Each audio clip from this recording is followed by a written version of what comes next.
Schon hatten sich die beiden das Werkzeug geschnappt und machten sich an der Kette zu schaffen. Durch die Panzergläser verfolgte ich unsere Kampfwagen, wie sie langsam aber sicher auf die Hecke zurollten. Immer mehr Infanterie wurde sichtbar und das kann schon zur Plage werden. Unser Bug-MG war nicht besetzt. Ich ließ Sprenggranaten laden und mit entsprechender Vorsicht, um unsere eigenen Panzer nicht zu gefährden, ein paar Schüsse auf die Baumreihen abfeuern. Das hatte auch Wirkung und die Infanterie dort zog sich scheinbar zurück. Wir hatten die Höhe im Blick und nun kamen auch endlich unsere SPWs angerauscht, fuhren quer zur Angriffsrichtung und drehten mit einem schneidigen Manöver ein, um unsere Kampfwagen zu unterstützen. Die MG-Schützen auf den SPWs hielten ordentlich drauf und die letzte Gegenwehr erstarb. Ich spähte aus dem Turm und sah gerade noch, wie der Fahrer die große Brechstange auf die Seitenpanzerung wuchtete.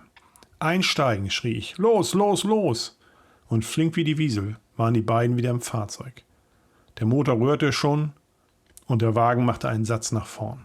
Der Stein war raus und wir konnten weiter. »Vollgas! Ist nur Acker, keine Gräben hier«, gab ich durch und wir pflügten über das Feld wie ein Bauer, der seine Scholle aufbricht. Ich schaute auf den Kameradenpanzer, der in Flammen stand und nicht mehr zu retten war. Schwarzer Qualm stieg auf. Nicht gut, dachte ich mir. Hier werden die uns schnell finden. Quasi eine gute Orientierungshilfe für die Jagdbomber. Nur weiterfahren, schnell irgendwo Deckung finden. Wir brachen durch die nächste Hecke und fanden uns in einem 200 Meter breiten Waldstück wieder, das wiederum auf eine leicht abschüssige, ebene Fläche führte. Der Tiger stand 100 Meter links von uns hinter einem umgefallenen Baum, der seiner Wanne guten Schutz bot, und er konnte den Turm gut darüber schwenken und Ziele anrichten. Der andere Panther stand 100 Meter rechts von uns und hatte an der Senke eine gute Schussposition gefunden. Dann nehmen wir also den Vorausbereich. Die SPWs hatten auch gestoppt und die Grenadiere verteilten sich an einem kleinen Erdwall. Ein schnell ausgehobener Graben mit 4 Packstellungen war am Waldrand zu sehen.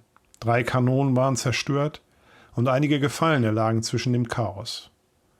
Material und leere Hülsen lagen kreuz und quer auf dem Feld. Die Grenadiere sammelten die Toten ein und legten diese in einem Krater ab, und das am Rand der Stellung. Nun folgten auch unsere Packs. Nicht so einfach für die LKW, aber irgendwie brachten die ihre Geschütze bis zu uns und suchten sich dann gute Feuerbereiche aus. Wir hatten das Tagesziel erreicht. Nun mussten wir Unruhe stiften und uns danach wieder zurückfallen lassen. Es dauerte nicht lange und die Luft war erfüllt von dem Brummen der Motoren. Die Jagdbomber waren da und griffen den noch qualmenden Panther auf dem Acker an. Sollen sie. Das stört uns nicht, solange die uns hier nicht finden. Lange können wir uns hier nicht halten. Das wussten wir, aber 1 oder 2 Tage sollte es gehen. Der Vormittag verging ohne Zwischenfälle und wir bekamen neue Befehle. Ein Spähtrupp wurde vorgeschickt, um die feindlichen Linien zu finden oder neue Erkenntnisse über die Feindlage einzubringen. 3 Stunden später waren sie zurück und meldeten, dass das nächste Dorf feindbesetzt wäre und dort auch eine Menge Panzer stünden. Wohl amerikanische Sherman-Panzer, aber auch noch andere Modelle, die nicht zu identifizieren waren. Also würden wir angreifen. Der Tiger würde hier bleiben mit den Packs. Die beiden Panther und ein SPW würden vorstoßen und den Gegner herauslocken. Wir fanden einen gut bewachsenen Hohlweg, der uns dicht an das Dorf führen würde. Den sollten wir nehmen und dann den Gegner mit voller Wucht angreifen und, wenn die Verwirrung groß genug wäre, wieder schnellstens zurück. Gegen 17 Uhr fuhren wir los. Gerade war wieder Kampflärm östlich von uns zu hören. Flankieren können wir uns aber nicht. Das Gelände ist zu unwegsam. Wir rollten los. Links von uns der Kameradenpanzer und hinter uns der Schützenpanzerwagen. Grimmige Gesichter schauten über die Kante des offenen Kampfraumes. Die sollten sich hinter uns halten. Ein Treffer stecken wir besser weg als die Burschen da. Und schon ging der Reigen los. Ein paar Shermans kamen aus dem Dorf heraus und wollten sich uns todesmutig entgegenstellen. 6 Feindpanzer zählte ich und wir waren schon auf 600 Meter ran. »Halt«, gab ich durch. Der Panzer stoppte und der Fahrer winkelte leicht. Das auch ohne Kommando. Die Männer verstanden ihr Handwerk. Panzer voraus, Feuer frei, gab ich durch. Rudolf hatte den ersten Sherman schon im Visier und nach weiteren 5 Sekunden brach der Schuss. Der Panzer ruckte kurz unter dem Abschuss und ich konnte durch das Glas sehen, wie sich das Geschoss unaufhaltsam durch die Frontplatte des Amerikaners bohrte. Das Fahrzeug stand, sicherlich auch den Fahrer dort voll erwischt. Die Luke flog auf und eine Feuersäule schlug aus dem Turm. Erledigt, weiter zum nächsten. Feindpanzer 11 Uhr, 500. Feuer! Rudolf trat aufs Pedal und der Turm schwenkte, so schnell es die Hydraulik erlaubte, auf den Gegner. Kurzes Nachrichten, Schuss und der Turm wurde dem Sherman direkt abgerissen. Aber auch wir waren ein gutes Ziel und schon knallte es auf die Kanonenblende und gleich nochmal auf die Bugplatte. Mit einem hohen Kreiston surrte das abprallende Geschoss gen Himmel. Noch ein weiterer Panzer stoppte und qualmte. Leutnant Hansen hatte auch getroffen. Aus 6:2 waren es jetzt noch 3:2 geworden. Wieder war die Kanone geladen und Rudolf drehte auf den nächsten Gegner ein. Ich behielt das Dorf im Auge, nicht, dass uns dort noch eine Überraschung erwartete. Ein weiterer Feindpanzer wurde getroffen, die Kette flog ab und durch die starke Vorwärtsbewegung drehte er uns nun die Seite zu. Die wussten dort wohl auch gleich, was die Stunde geschlagen hatte. Ich sah die Luken aufgehen und die Panzerleute dort kletterten verzweifelt aus dem Wagen. Aber Rudolf schoss nicht. Er hatte den aber sicher voll im Visier. »Was ist los, Rudolf? Schieß doch!« Er schoss nicht. Er schwenkte den Turm weiter nach rechts und visierte einen weiteren Panzer an. Er feuerte noch in der Drehung und der Sherman hatte Glück, das ging vorbei. Schon schoss der Feindpanzer auf uns. Treffer, aber kein Durchschlag. Unsere Panzerung hielt stand. Schweißüberströmt wuchtete der Ladeschütze eine neue Granate ins Rohr. Fertig, hörte ich noch. Der Turm ruckte, bewegte sich um ein paar Millimeter weiter nach rechts, Abschuss und Treffer. Der war auch im Eimer und qualmte. Kurz darauf schlug noch ein Geschoss in den Panzer ein und brachte den zum Platzen. Besatzung Hansen hatte auch wieder getroffen. Der letzte Sherman drehte und versuchte zwischen dem Rauch und den Wracks zu entkommen. Wir rollten schon langsam rückwärts und die Grenadiere warfen Nebelkerzen, um uns aus dem Feuerbereich zu lotsen. Rückzug kam es über Funk. Die hatten dort erstmal genug. Auftrag erfüllt und ordentlich Rabatz gemacht. Ich konnte noch einige Gestalten sehen, die vorhin wohl aus dem Sherman mit der abgeschossenen Kette gesprungen sind. Im Zickzack liefen sie zurück, keiner feuerte mehr auf die Männer. Trotzdem war der Sherman noch nicht zerstört. Ich gab Rudolf den Befehl, den auch noch auszuschalten. »Nee, den lass mal, Peter«, kam es zurück. »Den holen wir nachher. Die Kette ziehen wir wieder auf und das Ding wird mitgenommen.« Ich überlegte kurz und stimmte zu. Ich gab über Funk durch, dass wir später versuchen, den Sherman zu bergen. Als wir zurück in unserer Stellung waren, wurde kurz ein Plan zur Bergung geschmiedet. Ein paar Grenadiere zur Sicherung und 3 Panzerleute wollten den Sherman holen. Ein Unteroffizier von Leutnant Hansens Besatzung kannte sich mit US-Panzern aus. Rudolf und mein Fahrer meldeten sich noch und fertig war der Bergezug.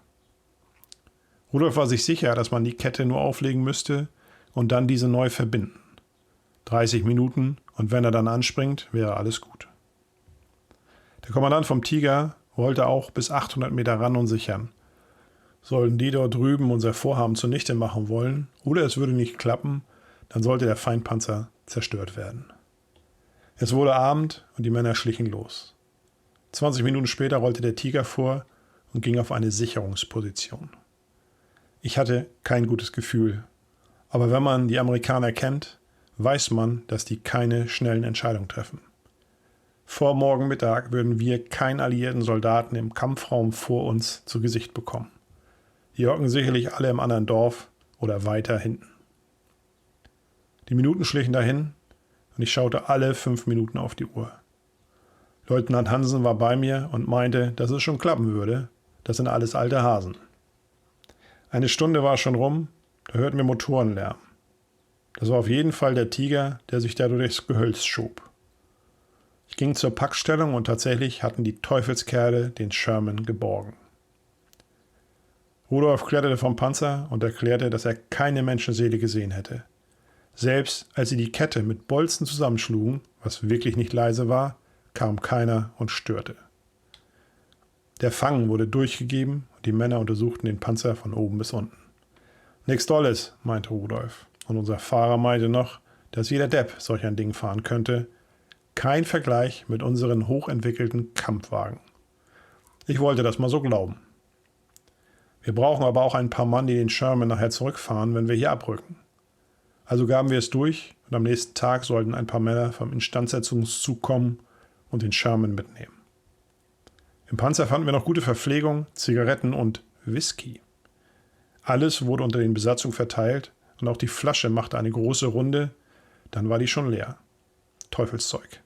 Brannte ordentlich im Hals, aber tat auch ganz gut. Am nächsten Morgen kamen die Bomber und bepflasterten unseren Bereich von oben bis unten. Wir hatten Glück, denn das meiste Zeug fiel 500 Meter links von uns und somit hatten wir keine Ausfälle und auch keine Schäden. Trotzdem sollten wir heute mit einem Angriff rechnen. Sicherlich aus Nordwest am Dorf vorbei und halb in unsere Flanke. Gegen Mittag wurden erste Feindbewegungen gemeldet und vereinzelte Spähtrupps wurden gesichtet. Der Tiger stand gut getan weit links von unserer Stellung und hatte das beste Schussfeld. Wir wollten unsere Tarnung nicht aufgeben und warteten vorerst ab. Die Pack sollte eröffnen und wenn der Richtbereich nicht mehr ausreichen würde, dann sollten wir loslegen. Der Plan war nochmal hart zuzuschlagen und dann abrücken. Alles verminen und die eigene Artillerie entsprechend einweisen. Doch es kam anders. Das unwegsame Gelände rechts von uns, auf dem der ganze Bombenregen niederging, war wohl doch nicht so schlecht, wie wir dachten. Von dort rückten sie an und wir hatten den Bereich gänzlich vernachlässigt. Aber wir ließen uns nicht lumpen. Konnte auch eine Täuschung sein, um unsere Kräfte umzuleiten. Wir brachten unsere beiden Panther in Position. In dem unwegsamen Waldstück, in dem die Bomber ordentlich was zerschmissen hatten, konnte man einige Feindpanzer erkennen. Es waren wohl Churchills, die sich da langsam durchwühlten. 3 Stück davon und Infanterie im Schlepp. Aber auch einige Bäume, die uns im Weg standen. Ich hatte das in Russland erlebt. Die Bäume lenken die Geschosse ab und ein Treffer wird sehr schwer. Auch sind die Churchills gut gepanzert. Denen müssen wir die Ketten zerschießen. Ich gab es durch. Nun konnte man auch die Infanterie erkennen, die sich hinter den Panzern sammelte. Es begann und wir feuerten auf die britischen Stahlkolosse, die sich durch die Bombentrichter quälten. Wir hatten noch über 25 Panzergranaten und 10 Sprenggranaten. Ich gab Anweisung, bei 15 und 5 den Beschuss einzustellen. Nicht, dass wir nachher noch trocken laufen. Aus dem Westen war nun auch Kampflärm zu hören. Die Pack begann, auf die vorrückenden Kräfte zu feuern und es würde sicher nicht lange dauern, bis die ersten Flieger uns hier ins Visier nehmen. Die Schlacht begann noch zaghaft, aber nach kurzer Zeit waren alle Panzer und auch der Tiger im Feuerkampf gebunden. Ein Inferno aus Abschüssen und Einschlägen steigerte sich zu einem infernalischen Lärm, in dem man nur noch beten konnte, nicht im Panzer durch einen Volltreffer zerrissen zu werden. Schuss um Schuss hämmerte es gegen die Britenpanzer, aber scheinbar haben die ein wirklich dickes Fell. »Hier können wir nicht bleiben«, rief Rudolf. »Wir werden zur Zielscheibe, sobald die Pack nachführen.« Da hatte er recht. Und schon waren die Flieger da und fegten über unsere Stellung. Der erste LKW brannte und einige Ausfälle an der Pack hatte es auch schon gegeben. Dann gab es einen lauten Knall, der mich im offenen Turmlug herumwirbeln ließ. Der Tiger war tödlich getroffen. Der Turm hing schief im Drehkranz und Flammen schlugen hoch in die Luft. 2 Jagdbomber im Abflug waren dafür verantwortlich. Sicherlich haben die ihre verdammten Raketen von oben abgefeuert. Wir müssen verlegen, sonst ist unsere Pack gleich im Eimer. Eine Granate schossen wir noch auf den am weitesten vorgepreschten Churchill, was den aber auch nicht wirklich aufhielt. Wir rollten rückwärts ab und fuhren in die Nähe des zerstörten Tigers. Einige Feindpanzer und Fahrzeuge standen brennend auf dem Feld zwischen uns und dem Dorf. Weitere Fahrzeuge kamen aus dem Unterholz heraus und wir feuerten, was das Rohr hergab. Dann kam der Rückzug. Die Packsoldaten hatten das letzte heile Geschütz schon angehängt und drehten in Richtung Süden. Ein SPW mit Verwundeten folgte. Die Minengasse war gut zu erkennen.